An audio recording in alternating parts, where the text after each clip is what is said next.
Al día siguiente, temprano por la mañana, Hervé Joncourt partió. Escondidos entre su equipaje, llevaba consigo millares de huevos de gusanos de seda, es decir, el futuro de la Ville-Dieu, y el trabajo para centenares de personas y la riqueza para una decena de ellas. Donde el camino giraba a la izquierda, escondiendo para siempre tras el perfil de la colina la vista de la aldea, se detuvo, sin tener en cuenta a los dos hombres que lo acompañaban. Bajó del caballo y permaneció un rato al borde del camino con la mirada fija en aquellas casas encaramadas sobre la ladera de la colina. 6 días después, Hervé Joncourt se embarcó en Takaoka en un barco de contrabandistas holandeses que lo llevó hasta Sabirk.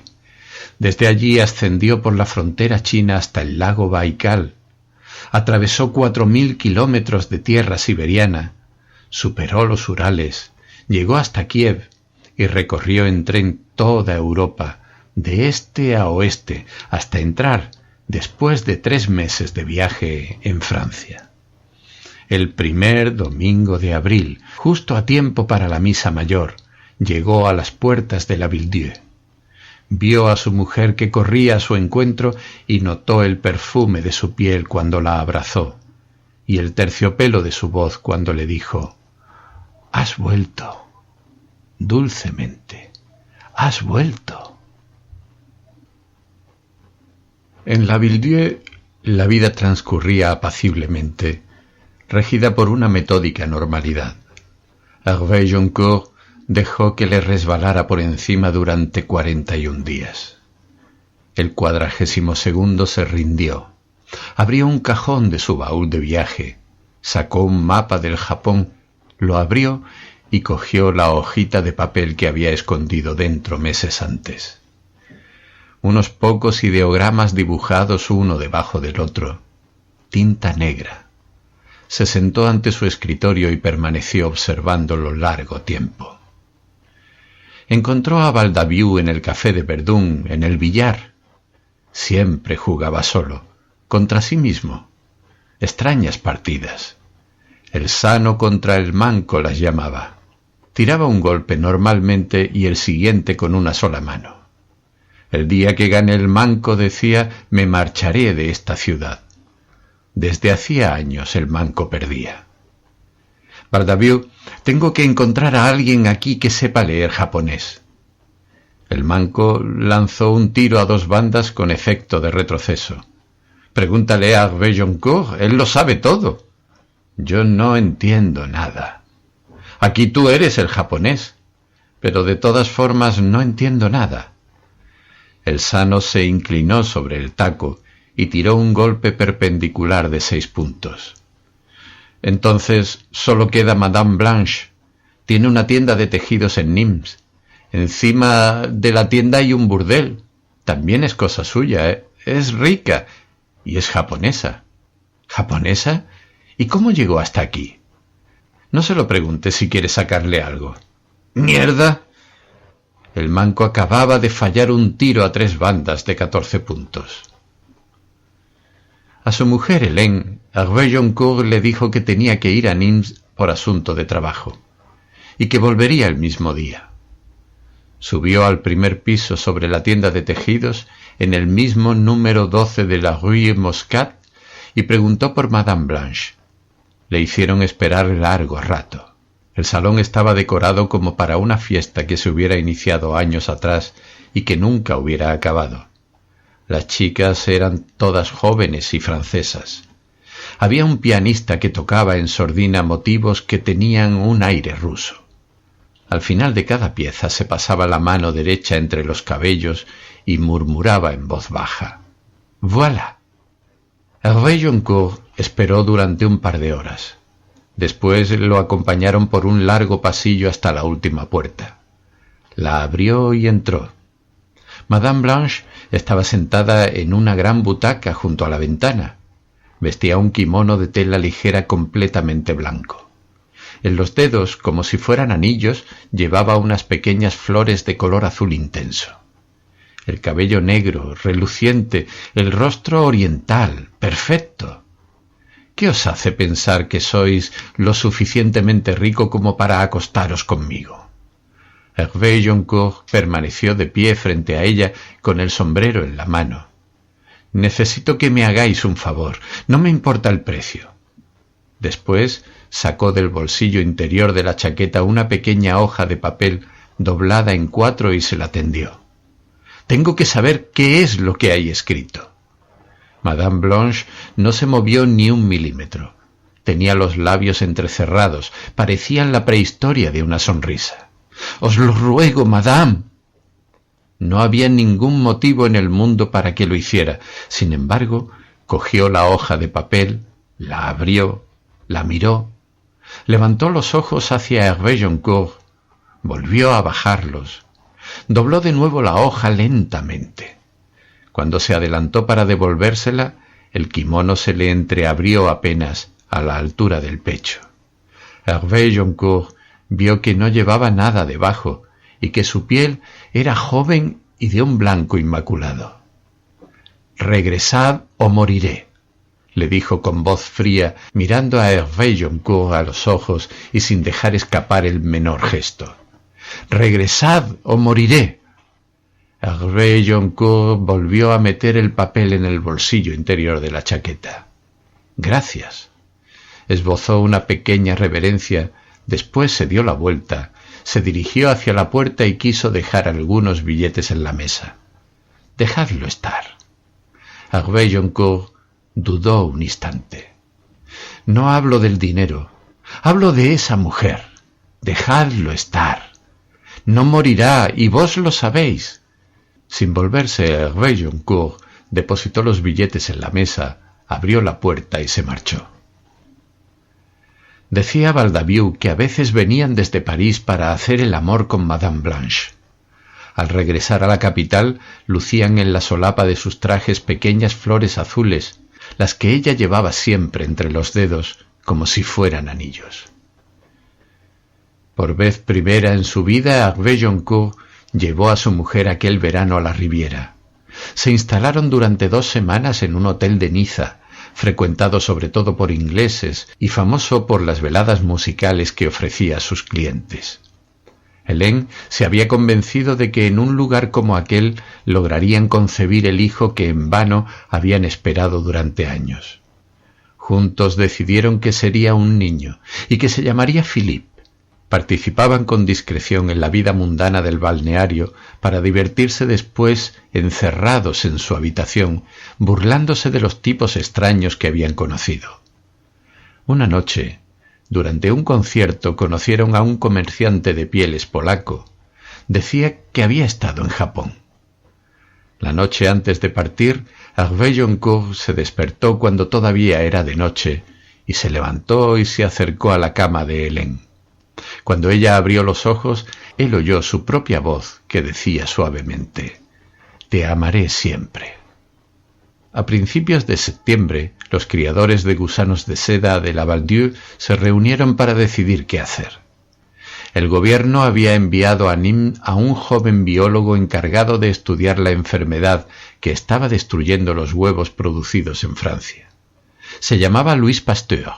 Trabajaba con microscopios capaces de ver lo invisible. Se decía que había obtenido ya resultados extraordinarios. Desde Japón llegaban noticias sobre una inminente guerra civil fomentada por las fuerzas que se oponían a la entrada de extranjeros en el país.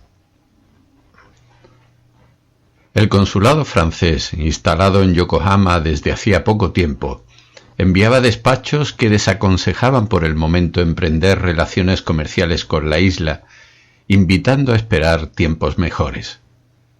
Inclinados a la prudencia y sensibles a los enormes costos que comportaba cada expedición clandestina al Japón, muchos de los notables de Lavilledieu aventuraron la posibilidad de suspender los viajes de Hervé Joncourt y confiar por aquel año en las partidas de huevos escasamente fiables que llegaban de los grandes importadores del Oriente Medio. Valdaviou estuvo escuchándolos a todos sin decir ni una palabra. Cuando por fin le tocó hablar a él, lo que hizo fue dejar su bastón de caña sobre la mesa y dirigir su mirada hacia el hombre que se sentaba frente a él y esperar. Hervé Joncourt sabía de las investigaciones de Pasteur y había leído las noticias que llegaban del Japón, pero siempre se había negado a comentarlas. Prefería emplear su tiempo en retocar el proyecto de parque que quería construir en torno a su casa. En un rincón escondido de su despacho conservaba una hoja de papel doblada en 4 con unos pocos ideogramas dibujados uno debajo del otro, tinta negra.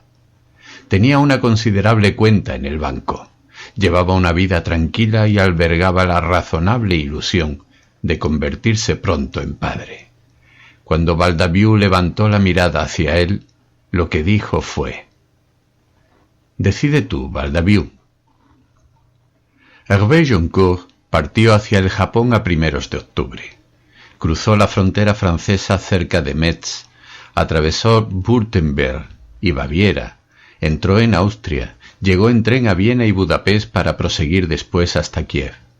Recorrió a caballo 2000 kilómetros de estepa rusa, superó los Urales, entró en Siberia, viajó durante 40 días hasta llegar al lago Baikal, al que la gente del lugar llamaba el último. Descendió por el curso del río Amur, bordeando la frontera china hasta el océano, y cuando llegó al océano se detuvo en el puerto de Sabirk durante 10 días, hasta que un barco de contrabandistas holandeses lo llevó a Cabo Teraya en la costa oeste del Japón. Lo que halló fue un país en desordenada espera de una guerra que no acababa de estallar.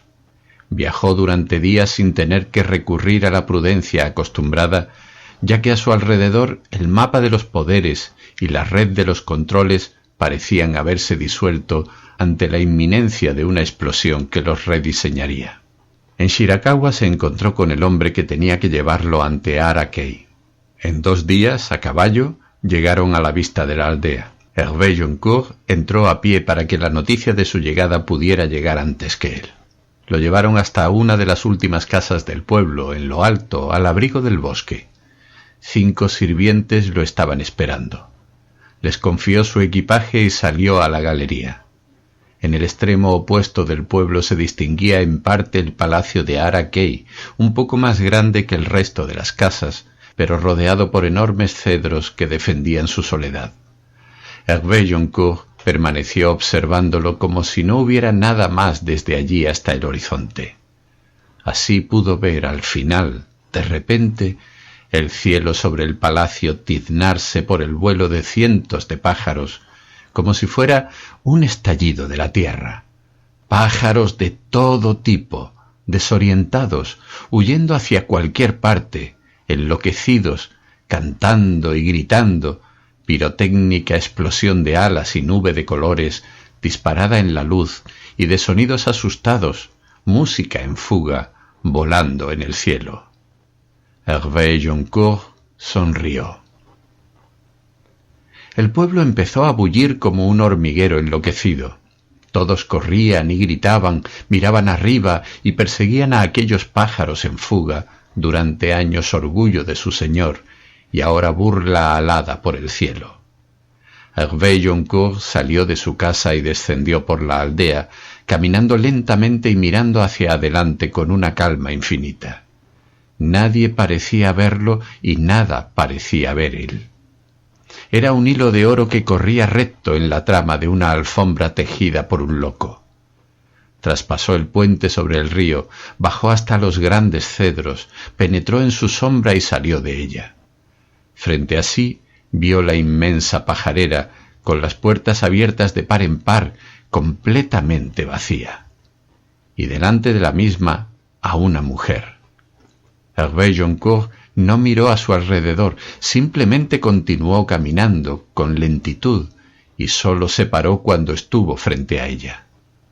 Sus ojos no tenían sesgo oriental y su rostro era el rostro de una muchacha joven. Hervé Joncourt dio un paso hacia ella, extendió el brazo y abrió la mano. En la palma había una pequeña hoja de papel doblada en 4. Ella la vio y cada esquina de su rostro sonrió. Apoyó su mano en la de Hervé Joncourt, la apretó con dulzura, dudó un instante, Después la retiró, apretando entre los dedos aquella hoja que había dado la vuelta al mundo. Acababa de esconderla en un pliegue del vestido cuando se escuchó la voz de Ara-Kay. «¡Sed bienvenido, mi amigo francés!». Estaba a pocos pasos de allí, el kimono oscuro, el pelo negro, perfectamente recogido en la nuca. Se acercó, se puso a observar la pajarera, mirando una a una las puertas abiertas. «Volverán. Es siempre difícil resistir la tentación de volver, ¿no es cierto?». Hervé Joncourt no respondió. Ara-Kay lo miró a los ojos y apaciblemente le dijo: «Venid conmigo». Hervé Joncourt lo siguió. Dio unos pasos y después se volvió hacia la muchacha y esbozó una inclinación. «Espero volver a veros pronto». Ara-Kay siguió caminando. «No conoce vuestra lengua», dijo. «Venid conmigo». Aquella noche Ara-Kay invitó a Hervé Joncourt a su casa. Había algunos hombres de la aldea y mujeres vestidas con gran elegancia, con el rostro pintado de blanco y de colores chillones. Se bebía sake, se fumaba en largas pipas de madera un tabaco de aroma áspero y aturdidor. Aparecieron unos saltimbanquis y un hombre que arrancaba carcajadas imitando a hombres y animales. 3 ancianas mujeres tocaban instrumentos de cuerda sin dejar nunca de sonreír. Ara-Kay estaba sentado en el lugar de honor, vestido de oscuro, con los pies descalzos. Envuelta en un vestido de seda espléndido, la mujer con el rostro de muchacha estaba sentada a su lado. Hervé Joncourt se hallaba en el extremo opuesto de la habitación. Estaba asediado por el perfume dulzón de las mujeres que tenía alrededor y sonreía con embarazo a los hombres que se divertían contándole historias que él no entendía. 1000 veces buscó los ojos de ella y 1000 veces ella encontró los suyos. Era una especie de triste danza, secreta e impotente. Hervé Joncourt la bailó hasta bien entrada la noche, después se levantó, dijo algo en francés para disculparse, se zafó como pudo de una mujer que había decidido acompañarle, y abriéndose paso entre nubes de humo y hombres que le vociferaban en aquella lengua suya incomprensible, se marchó. Antes de salir de la habitación, miró una última vez hacia ella. Le estaba mirando, con ojos completamente mudos, a una distancia de siglos. Hervé Joncourt vagabundeó por la aldea respirando el aire fresco de la noche y perdiéndose entre los callejones que recorrían la ladera de la colina. Cuando llegó a su casa, vio que un farol encendido oscilaba tras las paredes de papel. Entró y encontró a 2 mujeres de pie ante él. Una muchacha oriental muy joven, vestida con un sencillo kimono blanco, y ella. Tenía en los ojos una especie de febril alegría. No le dejó tiempo para hacer nada. Se acercó, le cogió una mano, se la llevó a la cara, la rozó con los labios y después, apretándola fuerte, la puso sobre las manos de la muchacha que estaba a su lado y la mantuvo allí durante unos instantes para que no pudiera escapar. Por fin retiró su mano, dio 2 pasos hacia atrás, cogió su farol, miró por un instante a los ojos de Hervé Joncourt y salió corriendo. Era un farol anaranjado. Desapareció en la noche como una pequeña luz que huye. Hervé Joncourt no había visto nunca a aquella muchacha ni en realidad llegó a verla durante aquella noche. En habitación sin luces sintió la belleza de su cuerpo y conoció sus manos y su boca. La amó durante varias horas, con movimientos que nunca había hecho, dejándose enseñar una lentitud que desconocía. En la oscuridad no importaba amar a aquella joven y no a ella. Poco antes del alba, la muchacha se levantó, se puso su kimono blanco y se marchó. Delante de su casa, esperándolo, Hervé Joncourt encontró a la mañana siguiente a un hombre de Ara-Kay. Tenía consigo 15 hojas de corteza de morera completamente cubiertas de huevos, minúsculos, de color marfil. Hervé Joncourt examinó cada hoja con atención, después discutió el precio y pagó con limaduras de oro. Antes de que el hombre se marchara, le dio a entender que quería ver a Araquei. El hombre sacudió la cabeza. Hervé Joncourt comprendió por sus gestos que Araquei se había marchado aquella mañana temprano con su séquito y que nadie sabía cuándo volvería. Hervé Joncourt atravesó la aldea corriendo hasta la residencia de Araquei. No encontró más que a unos criados que a todas sus preguntas respondían sacudiendo la cabeza. La casa parecía desierta, y por mucho que miró a su alrededor y en las cosas más insignificantes, no vio nada que pareciera un mensaje para él.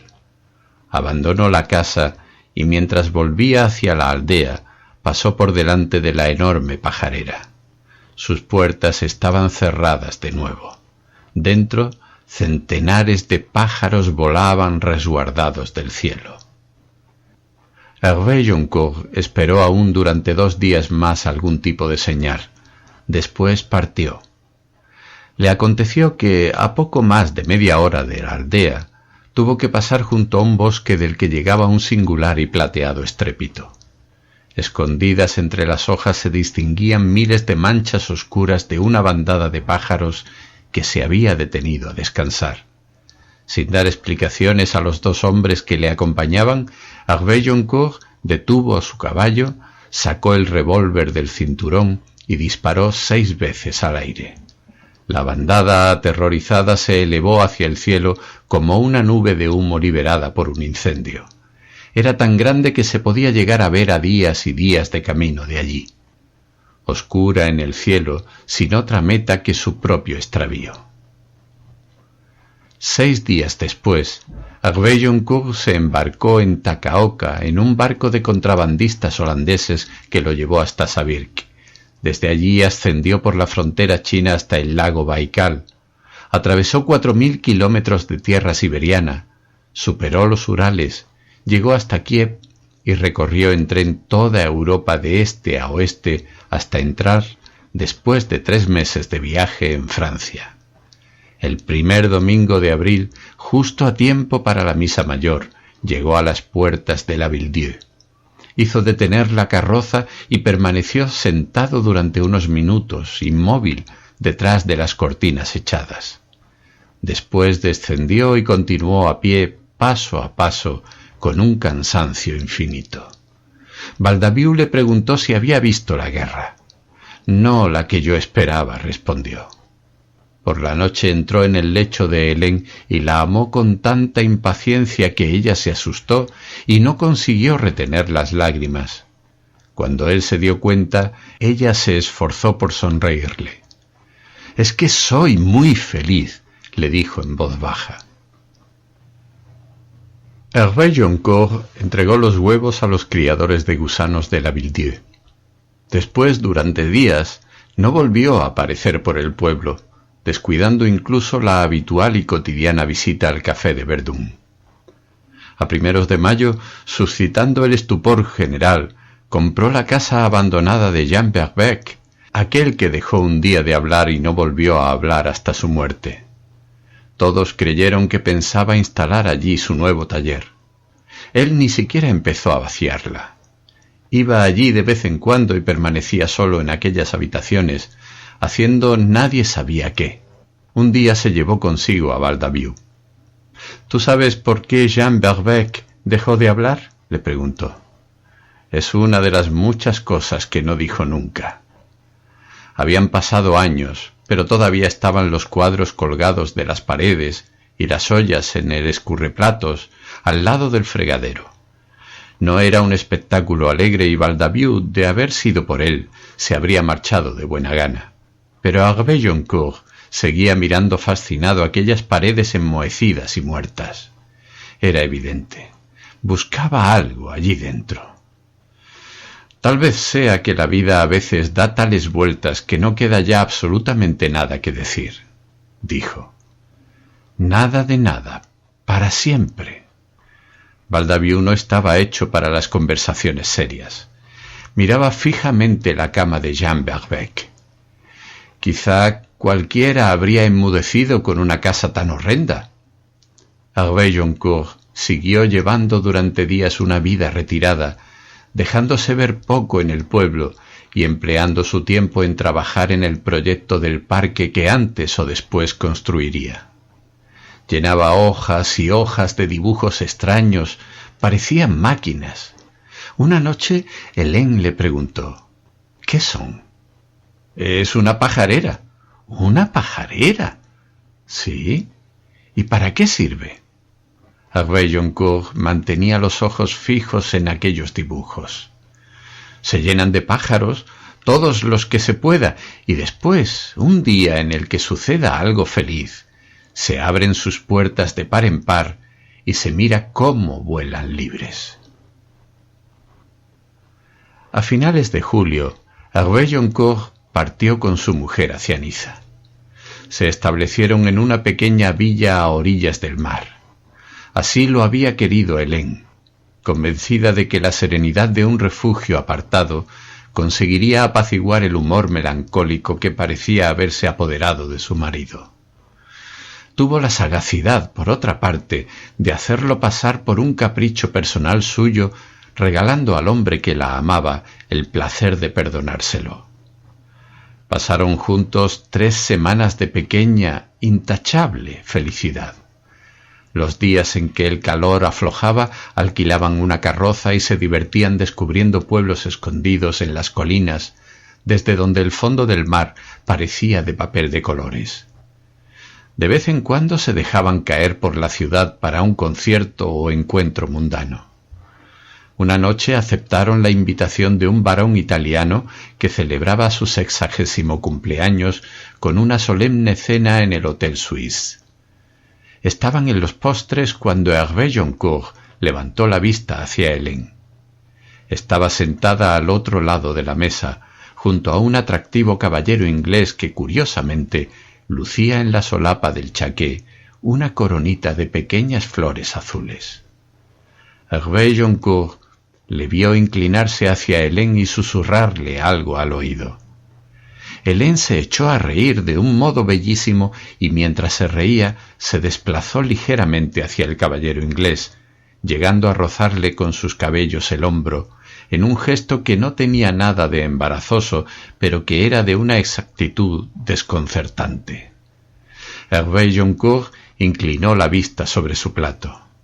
No pudo dejar de notar que su mano, que sostenía una cucharilla de plata, estaba indudablemente temblando.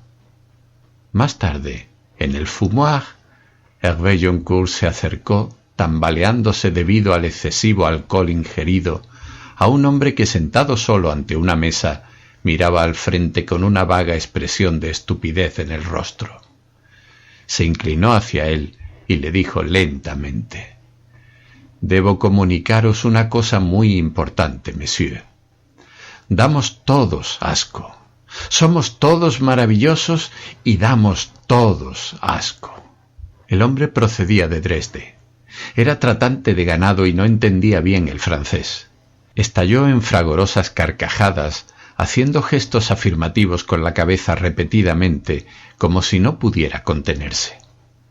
Hervé Joncourt y su mujer permanecieron en la Riviera hasta principios de septiembre.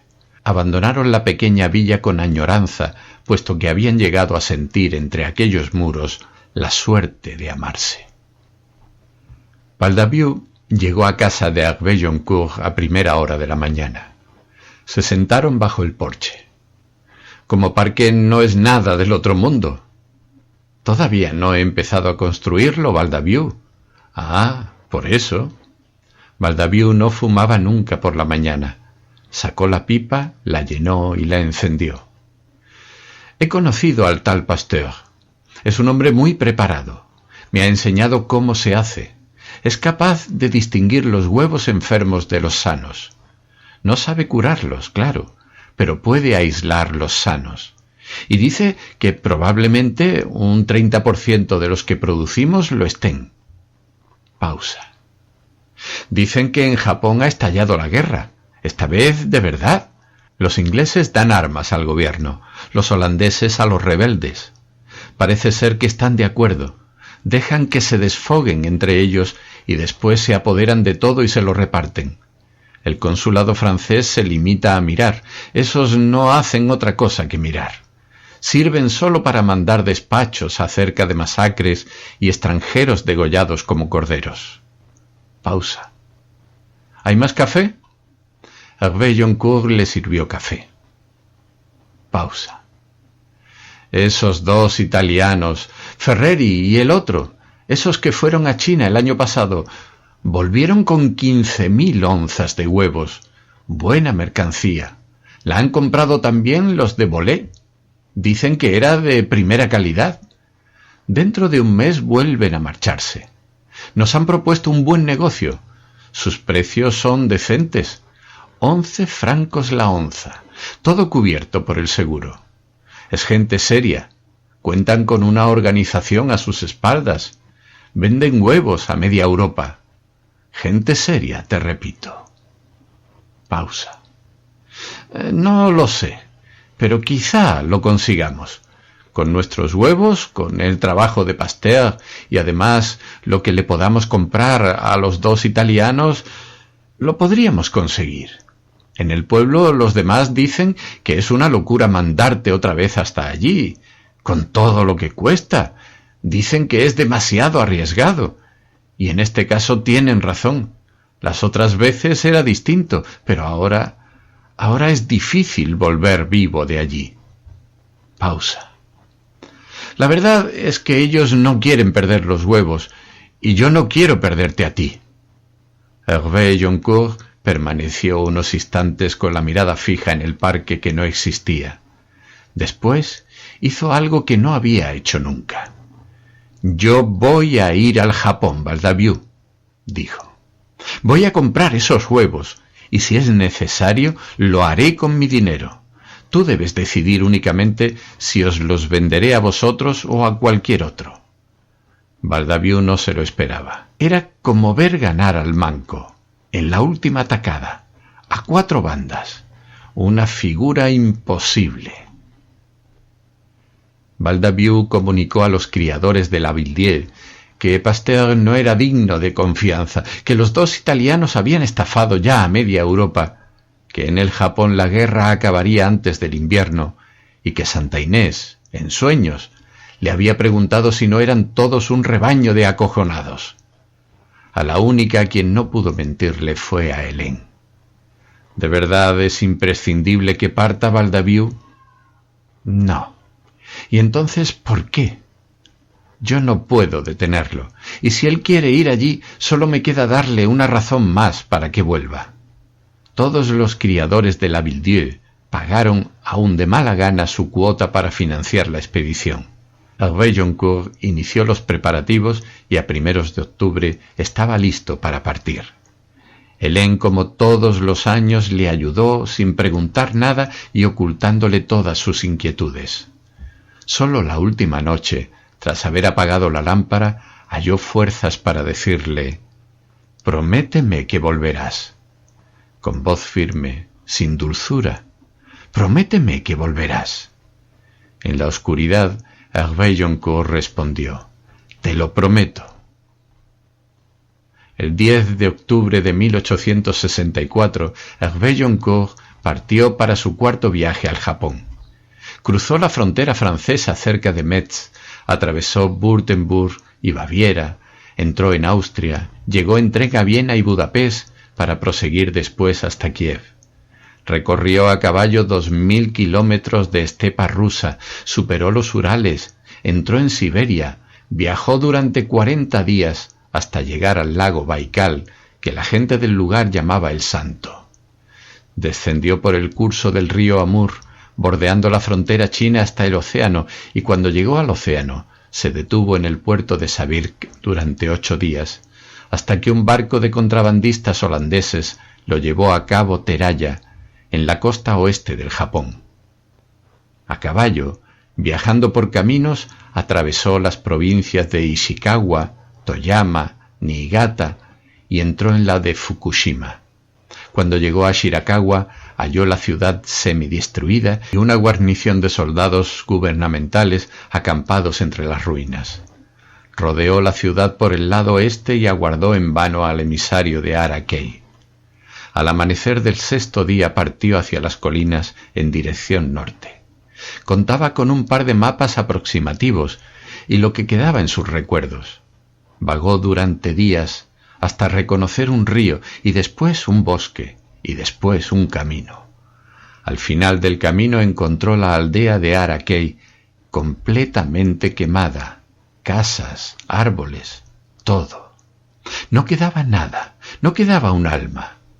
Hervé Joncourt permaneció inmóvil mirando aquel enorme brasero apagado. Tenía tras de sí un camino de 8.000 kilómetros y delante de sí la nada. De repente vio algo que creía invisible. El fin del mundo. Hervé Joncourt permaneció durante horas entre las ruinas de la aldea. No era capaz de marcharse aunque supiera que cada hora perdida allí podía significar el desastre para él y para toda la Ville-Dieu. No tenía huevos de gusano y aunque los hubiera encontrado, no le quedaban más que un par de meses para cruzar el mundo antes de que se abrieran, transformándose en un cúmulo de inútiles larvas. Un solo día de retraso podía significar el fin, lo sabía, y sin embargo no era capaz de marcharse. De modo que permaneció allí hasta que aconteció una cosa sorprendente e irracional. De la nada, de repente, apareció un chico. Vestido con harapos, caminaba con lentitud, mirando fijamente al extranjero con el miedo en los ojos. Hervé Joncourt no se movió. El chico dio algunos pasos más hacia adelante y se detuvo. Permanecieron así, contemplándose, a pocos metros uno del otro. Después el chico sacó algo de debajo de sus harapos y temblando de miedo se acercó a Hervé Joncourt y se lo dio. Un guante. Hervé Joncourt recordó la orilla de un lago y un vestido anaranjado abandonado en el suelo, y las pequeñas olas que depositaban el agua en la orilla como enviadas allí desde lejos. Cogió el guante y sonrió al chico. «Soy yo, el francés, el hombre de la seda, el francés, ¿me entiendes? Soy yo». El chico dejó de temblar. «Francés». Tenía los ojos brillantes, pero sonreía. Comenzó a hablar velozmente, casi gritando, y a correr, haciendo gestos a Hervé Joncourt para que le siguiera. Desapareció por un sendero que penetraba en el bosque, en dirección a las montañas. Hervé Joncourt no se movió. Daba vueltas entre las manos a aquel guante como si fuera la única cosa que le hubiera quedado de un mundo desaparecido. Sabía que era ya demasiado tarde y que no le quedaba elección. Se levantó. Lentamente se acercó al caballo. Montó en la silla. Después hizo una cosa extraña. Apretó los talones contra el vientre del animal y partió hacia el bosque, detrás del chico, más allá del fin del mundo. Viajaron durante días hacia el norte, por las montañas. Hervé Joncourt no sabía a dónde se dirigían, pero dejó que el chico le guiara sin intentar preguntarle nada. Encontraron 2 aldeas. La gente se escondía en las casas. Las mujeres escapaban corriendo. El chico se divertía como loco gritándoles cosas incomprensibles. No tenía más de 14 años. Tocaba constantemente un pequeño instrumento de bambú con el que reproducía el canto de todos los pájaros del mundo. Tenía el aspecto de estar haciendo la cosa más hermosa de su vida. El 5.º día llegaron a la cima de una colina. El chico señaló un punto delante de ellos en el camino que descendía hacia el valle.